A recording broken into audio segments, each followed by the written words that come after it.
In the heart of West Africa lies a nation shaped by resilience and scarred by conflict.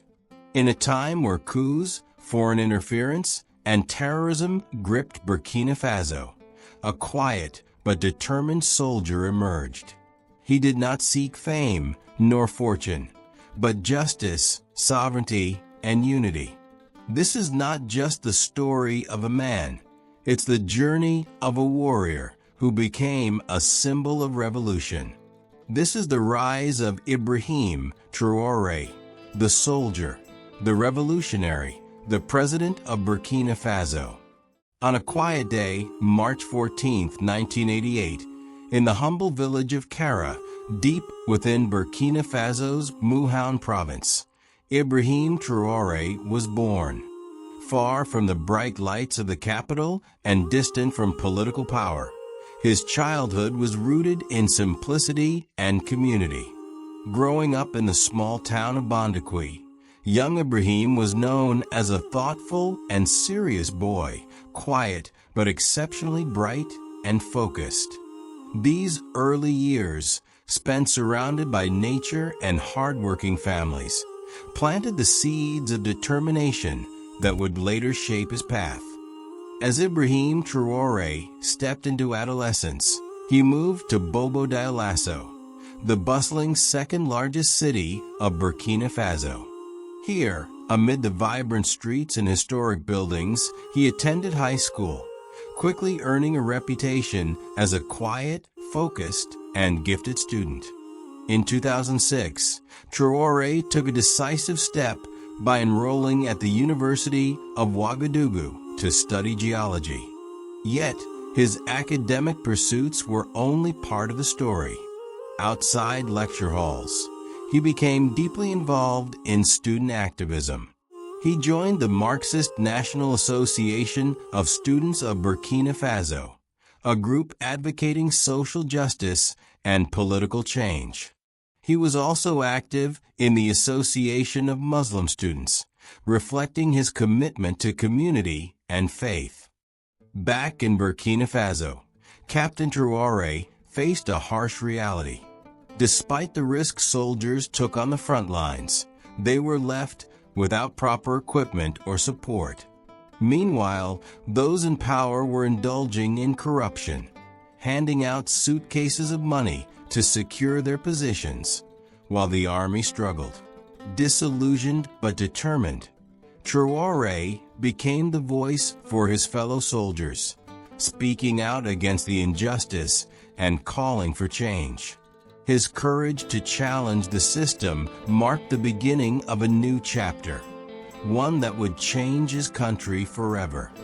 In January 2022, Burkina Faso's political landscape shifted dramatically with a military coup that removed President Marc Christian Kabore.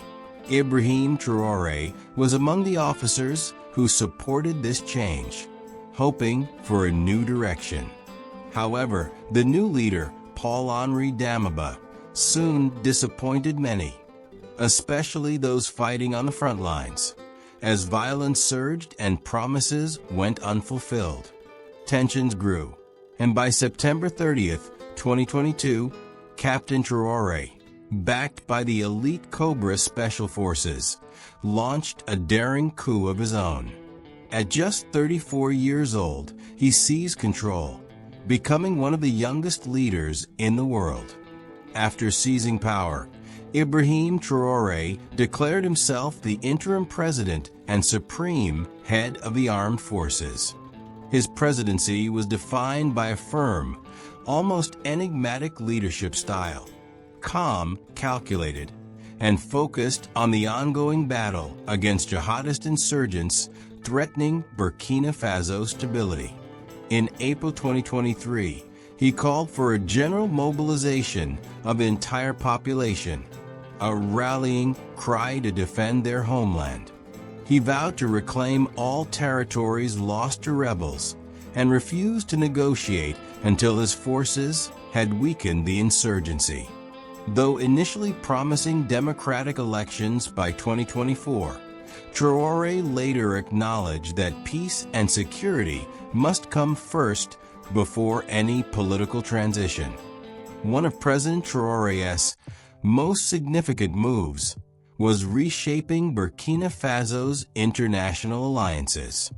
In early 2023, he expelled French military forces that had long been involved in the fight against insurgents.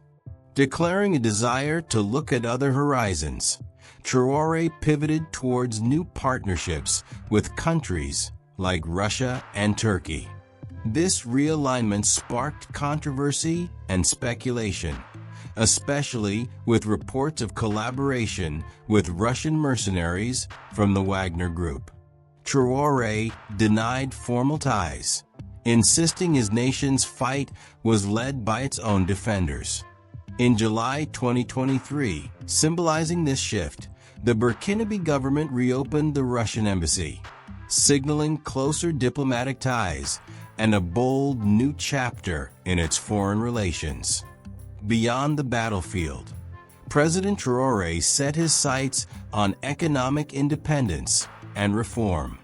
In November 2023, his government approved the construction of Burkina Faso's first-ever gold refinery, a bold move to process gold domestically rather than exporting raw materials.